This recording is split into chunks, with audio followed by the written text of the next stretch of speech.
Hello, welcome to Revenant Reads. I'm Vin, and today we're talking books that talk about Vikings.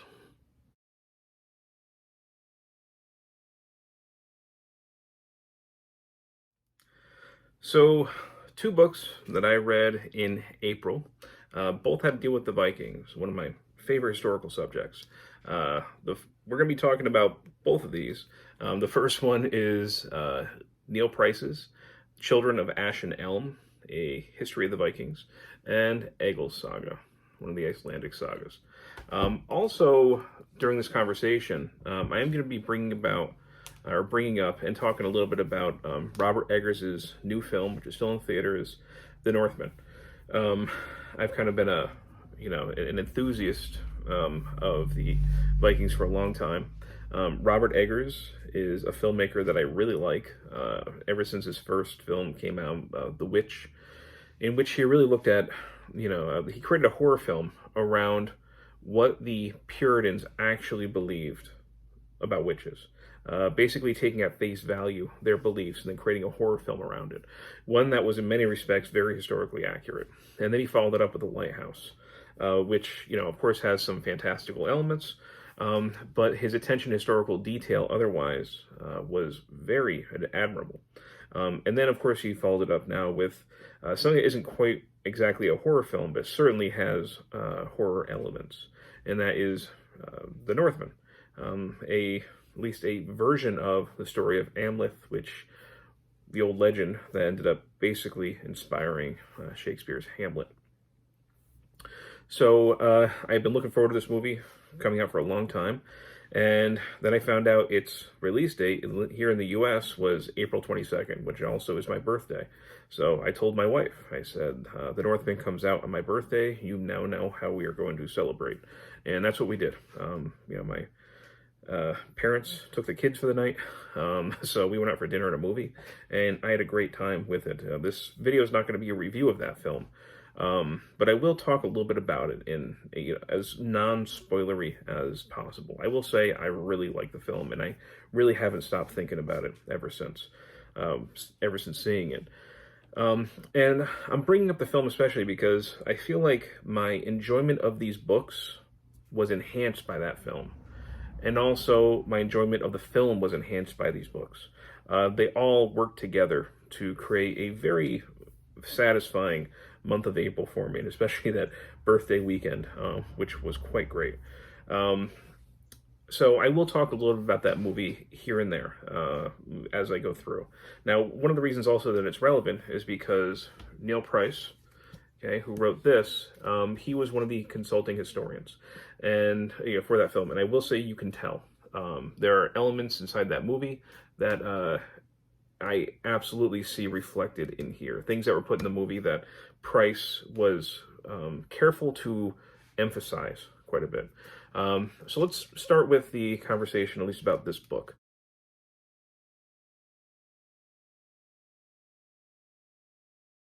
And I'll just start off the bat. I thought this was fantastic. I really, really like this. What Price is trying to do, he's trying to really show us the Vikings on their own terms, as they understood themselves, not as outsiders viewed them. And he tries to make, I think, a couple of corrections that maybe some people have, or at least the way that Viking history has been written up to this point. I, of course, haven't read all of that stuff, so I don't know how much of it is absolutely new, but at least it was new to me. And he was talking about these things in a way in which he was, describing them as being correctives. One of the things that he does correct, he tries to show that the Vikings that were in Iceland were basically they were the same people that were down in Constantinople. The tendency in Viking history has been, and I've seen this before. This is what he talks about: splitting up the Viking world into East and West. And he says that that's really a product of the Cold War. That we don't need to look at it that way. That's not really how the Vikings necessarily would have seen it. So he tries to talk about that all. So this is all, the same people that are going from to both these regions. He begins the first part of this book really as like world building. He's telling us about their social structure, their religion, which is absolutely fascinating. For those who only have kind of a cursory knowledge of Norse religion through mythology and through especially the popularization of it with Marvel films, really really don't know Viking religion.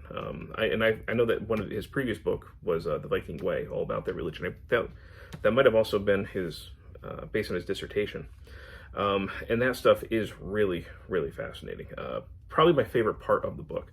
Now, I think that there's something in here for any lover of history to find, but depending on what you love about history and what really, pulls you in, that will maybe vary from person to person, what part they will like more than others. I love the first half of this, which is really that world building about their gender norms and about their attitudes towards magic, and also the gendered attitudes towards magic, what they believed of the dead, the afterlife or the afterlives, all the various forms that it could take. One of the new things that was new to me, he talks about a volcanic explosion that occurred in the 6th century in, I think, El Salvador, and how that might have had ramifications all the way to Scandinavia, basically blotting out the sun, creating a cloudy haze and a prolonged winter, and that might have helped to inspire the belief in Ragnarok. He goes kind of through the Iron Age and the early Iron Age and how it ended up coming into the Viking Age and the things that might have influenced it. And there's just, I think, endless fascination in here.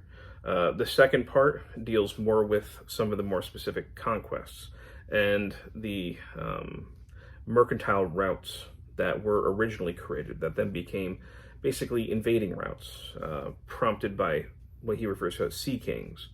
Talks about the social structure of Vikings. And one of the other correctives that he has on here is he in no way wants people to believe that the Vikings, and here we're talking about Viking raiders, that these were somehow like noble warriors. I mean, he does not pull his punches. He shows that these men could be absolutely vicious and brutal and earn a reputation for their brutality. Now, it of course doesn't define all the Norse. He is very, very balanced, I think, in this. He is neither overly praising of the Vikings. He is not overly condemning. He does kind of seek a middle path, and he does so with, I think, insight, sometimes with humor. He obviously comes away with a huge respect for them, even if he doesn't always like aspects about them. But this is not a romanticization of the era at all. It's very realistic. The last part of the book really kind of deals with their expansion, looking at things like Iceland and Vinland and some of the legacy across Europe. And as I said, this was just absolutely fascinating. And like I said, there were things that I read in here that you can see immediately apparent in Eggers' The Northman. One of the things that really stuck out to me was, I mentioned this a little bit earlier, there was a gendered approach to the supernatural and, well, at least magic and sorcery. Magic and sorcery were the realms of women, called satyr. And I'm not pretending to understand it fully. This is just, a very amateur understanding of all this. But essentially it was seen as the realm of women. That doesn't mean that men couldn't access it. But if men were to access it, it basically came at the cost of their masculinity. Okay, they kind of entered a more feminine realm. In the movie, it's not even really a spoiler, you can kind of see a little bit of it in the trailer. Amleth goes and he sees a male sorcerer, but somebody who he calls a witch, and somebody who you can see wearing women's clothing. He's got the 2 brooches, and basically a dress that the women would have worn. So this man, by taking on a more sorcerer aspect, to practicing magic, which is the realm of women, he has basically compromised his masculinity. He doesn't act feminine. This is a dude that's obviously a butch guy with his big beard, and but he's wearing a dress. But it's kind of a touch that I really respected Eggers put in there, and that you can clearly see coming from Price. Price really wants to drive home the fact that the raiding was really about slaving. Yes, they could take gold and they could take things from monasteries and get rich, but really it was about collecting slaves. And that also comes forth inside the film. We see a Viking raid, and it is first and foremost about slaves. So, anyway, I don't want to harp on this too much, but I was highly impressed by this. I really like it, and it's definitely one that I'll go back to.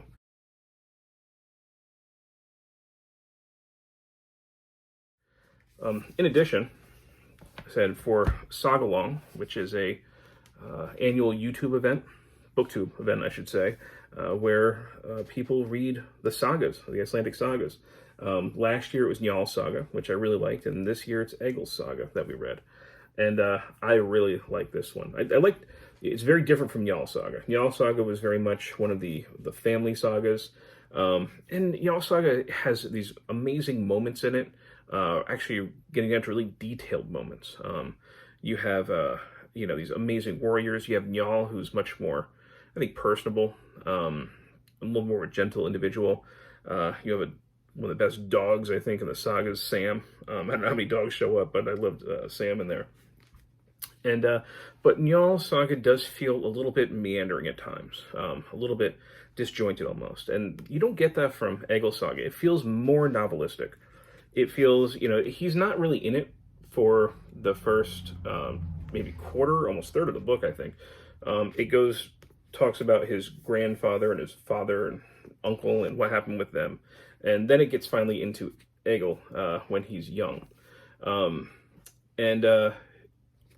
lot of that earlier stuff is shown as something of a parallel, because a lot of this has to do with, it seems to me at least, in my interpretation, the relationship between people and kings, and the kings and their power, and how they can exercise their power, sometimes virtuously and sometimes not. They can ruin people's lives, not just kings, but also queens. And, going up against this basically, autocratic authority, and what kind of problems that can create for a family for generations. And we see that with Egil's father and uncle, and then we see it repeated in many ways in Egil's own lifetime. But this narrative is much more tight. It's much more linear, and it just kind of flows a little bit more clearly, I think. And Egil is a very interesting person. He's brutal. He's a Viking. And I said, like, Viking in, like, the, Neil Price, I got my book down here, the Neil Price sense. So when we first meet Egil, when he's young, he's playing, I think he's, 8 years old? He's playing a game. And they talk about it's a game with a stick and a ball. Now, of course, I'm an American. What automatically comes to my head is something like baseball. They don't describe the rules of the game, of course. But one of the things I appreciated about the movie The Northman is I think we're actually seeing that game played. It's a little bit more lacrosse-like, but not exactly. But I can see the way that it's depicted in the movie, why it would turn into such a tragic event in Egil Saga. Because I'm just going to talk about a couple minor spoilery things in this. He's basically being knocked around by a larger kid in this game, and he ends up coming back for revenge and planting an axe inside that kid's head, setting off a family war. So this is the kind of person we're talking about. He's brutal. He's a loose cannon. He's not the kind of person that you want at a party, because that somebody's probably going to be hurt at the end. He's kind of unpredictable in a lot of ways. We do see him grow and change, and he never becomes gentle, really. But as his body becomes more frail, he does seek other modes of persuasion, just by shows of force, without actually using force, or legal crafting. Things that were used against him, he can use kind of against others. And the other interesting thing I think about Egil is that, and why I think it's a good representation of this period in a lot of ways, and a good companion piece to Neil Price's depiction. Because Neil Price depicts the Viking Age as being absolutely brutal and horrific in some ways, but also, just extraordinarily brutal. I mean, sorry, not brutal, beautiful, insightful in many ways. I mean, I think that goes to one of the things that I'm drawn to when it comes to Viking culture, is their artwork. Let me put this down and I'll show you the cover again of Children of Ash and Elm. Even if you just look at the ship designs, there is something about the Viking aesthetic, which I think is a perfect, for me, balance between strength and elegance.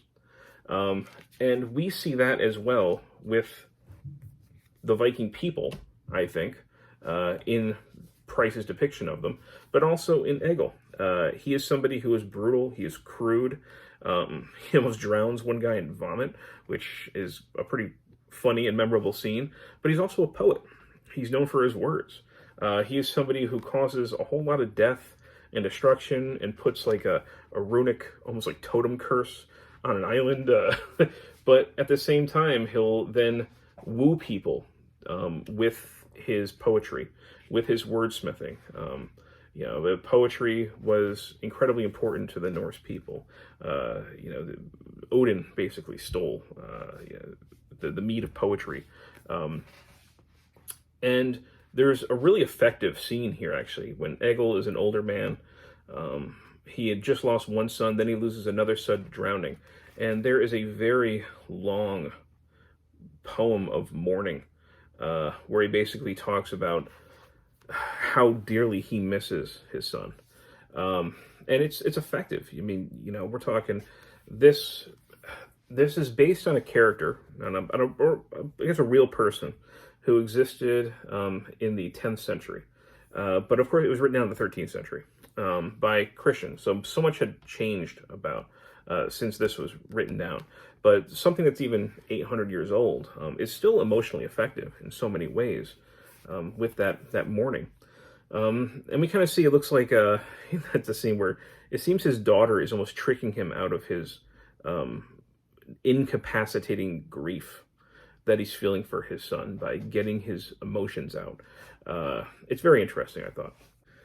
And, bringing up Egil as a character and his references and the way he understands the world brings up another big difference from Egils Saga. So much of Egils Saga was about the transition in Iceland from paganism to Christianity, and especially how not much changed. It was still a brutal, violent place to be. But so much of Egils Saga is pagan, which I think is really interesting. These were Christian writers who they don't condemn Egil for his pagan beliefs throughout this. Egil is referring to the gods, doing pagan rituals. Christianity doesn't pop up in here until literally at the last pages. So there's something I think very interesting in that the Christian writers later on preserved that aspect of this saga. And that, my final thought with this was, I'd like to know more about the context of the writing of the sagas. And I'm sure this is stuff that we just don't know. But what were the sagas like before they were written down? There is a feeling to these sagas, as exciting as they are, and I love them. I absolutely do. But they are very kind of matter of fact. They went to this place, this happened. They went to that place, this happened, and so on. It doesn't go into a whole lot of detail most times.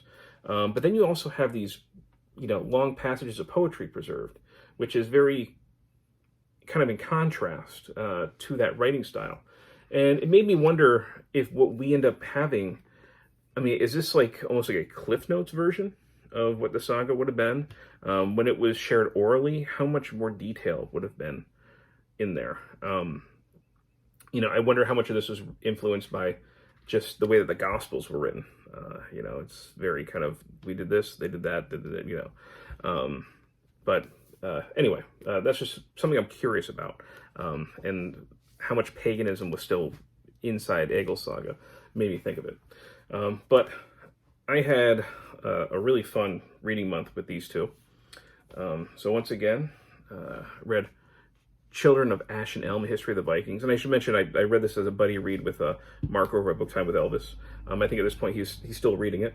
But like I said, I love this. This is, probably definitely going to be on a favorites list by the end of the year. And maybe even Egils Saga will be up there too. I really enjoyed this one as well. Both real winners for me. So anyway, that's part of what I read, at least in April. It was time for Vikings. Got a good movie out of it as well. So if you read any of these, I'd love to hear your thoughts. And as always, thank you, BookTube.